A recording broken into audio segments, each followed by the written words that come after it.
Hello मेरे प्यारे दोस्तों, मेरे भाइयों, मेरे जाने जिगर दोस्तों और मेरे साथियों, मेरे प्यारे श्रोताओं। मैं आपको आज बताने वाला हूं हमारे देश के महान ऐसे देशभक्त क्रांतिकारी की कहानी, जिसे दुनिया में मिसाल के नाम पे जाना जाता है। आप सोच रहे होंगे कि मैं किसके बारे में बताने जा रहा हूं। सोचो, गैस करो, ऐसे कौन महान वीर है जिसके बारे में आपको बताने जा रहा हूं। चलो मैं आपको बता ही देता हूं, जिसकी वजह से आज हम सीना चौड़ा करके चलते हैं, रहते हैं। उस वीर महान शहीद भगत सिंह की कहानी आज मैं आपको सुनाने चाहता हूँ। और उनसे संबंधित जो किस्सा है, एक उनके बचपन का किस्सा मैं आज आपके साथ शेयर करूंगा, जिसमें बताया गया कि उनके मन में बचपन में कैसी विचारधारा थी। तो मेरे दोस्तों, मेरे भाइयों, ध्यान से सुनना।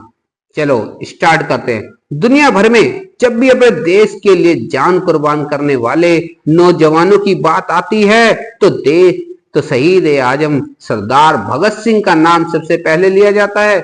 शहीद आजम के नाम से भी भगत सिंह जी को जाना जाता है।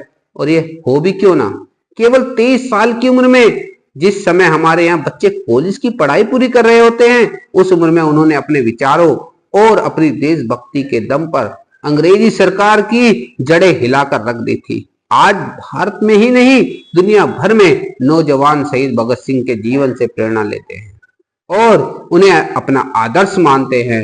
भगत सिंह जैसा बनना कोई आसान काम नहीं है। इसके लिए हमें उनके बचपन को समझना बहुत जरूरी है। उनके बचपन से जुड़ा हुआ एक बहुत मशहूर किस्सा है जो हर बच्चे को जानना और समझना जरूरी है। यही किस्सा हमें यह बताता है कि देशभक्ति का भाव हमारे अंदर सिर्फ बड़े होकर नहीं आता, बल्कि बचपन से ही इसका होना कितना जरूरी है। चलो मेरे प्यारे दोस्तों, मेरे भाइयों और मेरे प्यारे श्रोतागण, चलो हम इस किस्से का जिक्र करते हैं। एक बार की बात है, भगत सिंह के चाचा घर में एक बंदूक लेकर आए। उन्होंने अपने चाचा जी से पूछा कि इससे क्या होता है। चाचा जी ने बताया कि वे इससे अंग्रेज हुकूमत को दूर भगाएंगे। कुछ दिनों बाद जब भगत सिंह अपने चाचा के साथ खेतों में काम करने गए तो देखा कि उनके चाचा वहां एक आम का पेड़ लगा रहे थे। तब भगत सिंह ने पूछा, चाचा जी ये क्या कर रहे हो? उन्होंने कहा, मैं आम का पेड़ लगा रहा हूँ, जिस पर बहुत से आम लगेंगे और हम सब खाएंगे। थोड़ी देर में चाचा का ध्यान बालक भगत सिंह की ओर गया। उन्होंने देखा कि बालक भगत सिंह छोटी छोटी लकड़ियां खेत में गाड़ रहा था। चाचा जी ने पूछा, तुम खेत में ये क्या गाड़ रहे हो? चाचा जी ने सोचा होगा बच्चे का जवाब आएगा कि मैं खेल रहा हूँ, लकड़ियां गाड़ रहा हूँ। लेकिन बच्चे का उत्तर सुनकर वे और पीछे खड़े परिवार के बाकी लोग भी हैरान रह गए। भगत सिंह ने कहा था, मैं बंदूकें बो रहा हूँ, मैं बंदूकें बो रहा हूँ। चाचा जी ने पूछा, तुम जानते हो इसका मतलब क्या है?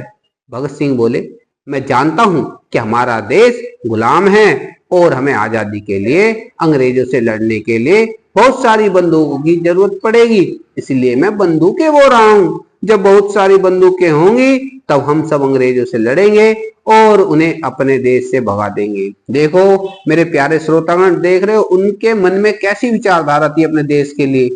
वो देश को आजाद कराना चाहते थे। इससे छोटे से बच्चे को इतनी ज्यादा फिक्र थी देश की। उस दिन भगत सिंह के चाचा जी और पिताजी ने तय किया कि बचपन में इस बच्चे के विचार ऐसे क्रांतिकारी हैं, तो हमें इसके पालन पोषण में और इसकी गतिविधियों पर विशेष नजर रखनी होगी, ताकि इसके अंदर की ये प्रतिभा निखर कर आए, ये ऊर्जा कहीं और ना बह जाए। बाद में ऐसा ही हुआ। दुनिया भगत सिंह को जानती ही नहीं, पूछती भी है। दोस्तों, ये जो मैंने उनकी कहानी आपको बताई है, आप बीती बताई है, वो मैंने इसलिए बताई है ताकि जो भी व्यक्ति सुने उसे पता चले कि भगत सिंह बड़े होकर नहीं, बचपन से इनके अंदर देशभक्ति का जुनून था। और सभी हमारे क्रांतिकारियों ने, देशभक्तों ने अपने अपने जीवन में अलग अलग प्रकार के कुर्बानियां, सैक्रिफाइस त्याग किए हैं, जिनके कारण आज हम अपना जीवन सफलतापूर्वक जी रहे हैं।